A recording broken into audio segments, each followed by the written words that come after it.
In this WrestleTalk news, Shane McMahon's WWE return, released WWE Stars To AEW, an update on MJF and Tony Khan's backstage bust-up and more. Subscribe and enable notifications to always on for daily wrestling news videos. Not just because it's WrestleMania week and you need all the news directly into your eyes, but also because yesterday was my birthday and you didn't get me anything and now it's awkward.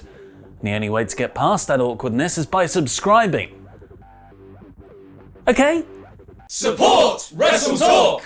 But the second best happy birthday gift is, of course, Shane McMahon returning to WWE. Oh, thanks. Thank you, WWE. I love it. Honestly, I really love it. Just in case though, did you keep the gift receipt? PW Insider has confirmed with multiple sources that WWE will be bringing Shane in for WrestleMania 38. There's no word on whether he'll be on the pay-per-view itself, but the site notes he will be in town for the entire weekend. Presumably, having just watched Succession, Vince McMahon got rid of his own son Shane from the company just last month. Multiple sites reported that, in Triple H's absence because he's still recovering from his cardiac event, Shane was given more control over the Men's Royal Rumble match. He used that control to book himself in one of the featured slots, getting himself in the final four. Apparently there were so many changes throughout the day between his and eventual winner Brock Lesnar's feedback, production didn't even have the final running order, and played Shane's entrance music when Randy Orton was supposed to come out, meaning McMahon entered one place too early. Shane was obviously frustrated leading up to the Rumble match because his dad kept shooting down his ideas, which led to significant heat on him behind the scenes. The Men's Rumble match ended up being one of the worst in recent memory, and just 2 days later, news came out that Shane had been dismissed, scrapping his own planned WrestleMania match. Which brings us on to maybe the darkest of all timelines. There were two working WrestleMania 38 ideas for Shane before he was sent home.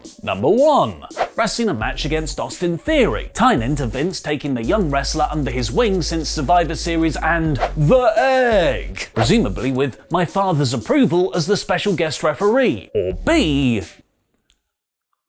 A program with Seth Rollins. This was apparently the main thing Shane was pushing for at the Royal Rumble pay-per-view, but Vince decided to remove Rollins completely from the Men's Rumble match so he could sell Roman Reigns' beatdown of him in the title match opener. Shane and Seth were originally going to continue this feud in the Elimination Chamber and then have a blow-off match at WrestleMania. Seth is now seemingly set for a Mania match against a returning Cody Rhodes, with numerous references being dropped over the last month. This week's Raw saw Rollins confront Vince McMahon in his office, where Vince said he'll pick Seth's opponent and we won't find out who it is until the match begins. The heavily reported plan is that it's Cody, but Vince's sudden involvement in the Seth storyline and everything that's already been going on behind the scenes this year could be a classic WWE swerve to bring back Shane and save Cody for the Raw after Mania. What do you think will happen? Let me know in the comments down below, where it's obviously Shane McMahon to AEW confirmed. He can join 2 other ex-WWE stars potentially on their way there. It's Dynamite Day, you know what that means. Tony Khan teasing on social media that he's bought another wrestler and/or wrestling promotion. It's Tuesday, you know what that means. AEW Dynamite tomorrow on TBS. It'll be a great wrestling Wednesday. A huge new star signed in AEW and debuts versus the Bunny with the first spot in the Owen Hart Cup at stake. And I'll announce big matches throughout the day, thank you all. Tony is a modern marvel.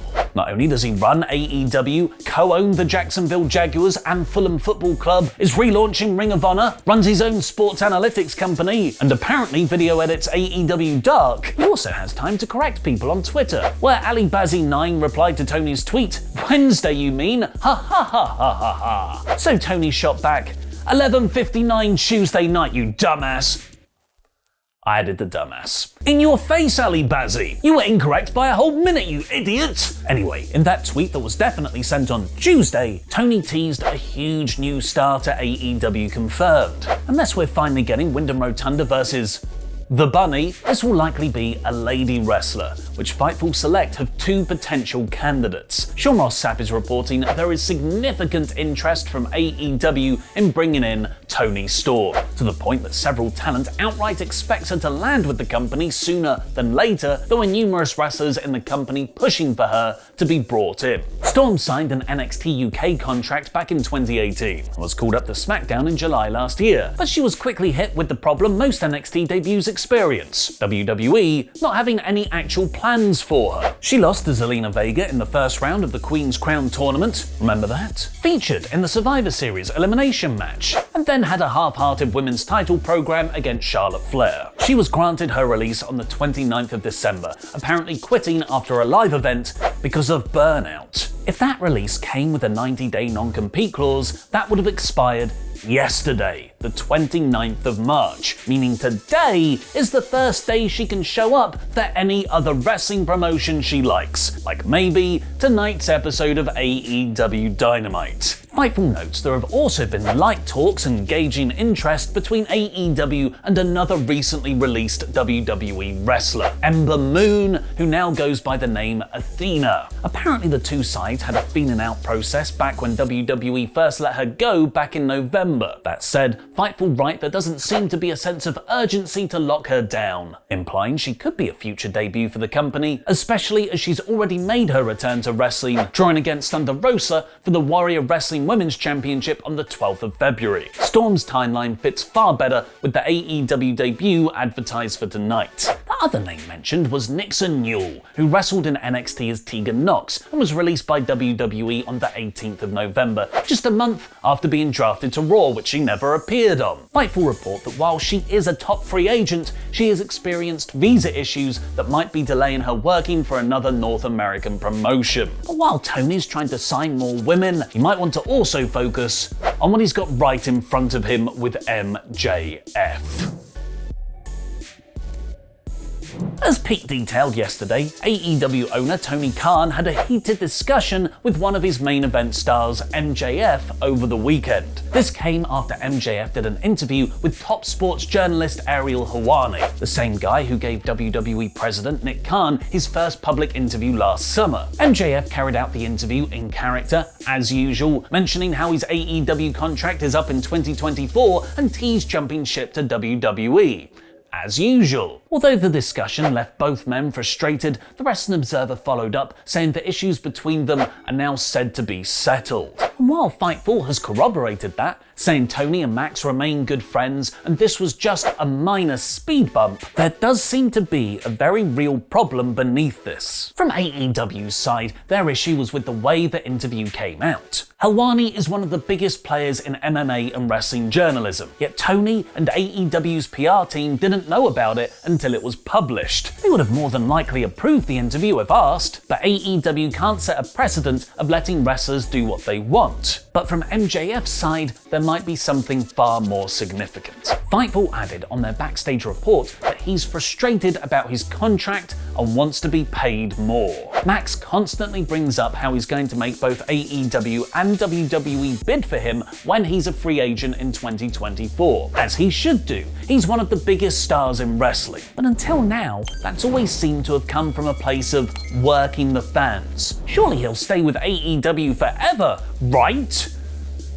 Maybe not. Sean adds, there are a lot of people who have come into AEW after MJF that are getting paid way more, and MJF probably has 2 years left on that deal and knows his worth. And I don't think there's been much budging on the AEW side of things. It sounds like Max is still being paid at the same rate he was signed to at the start of 2019, way before his name value increased, which is totally fair.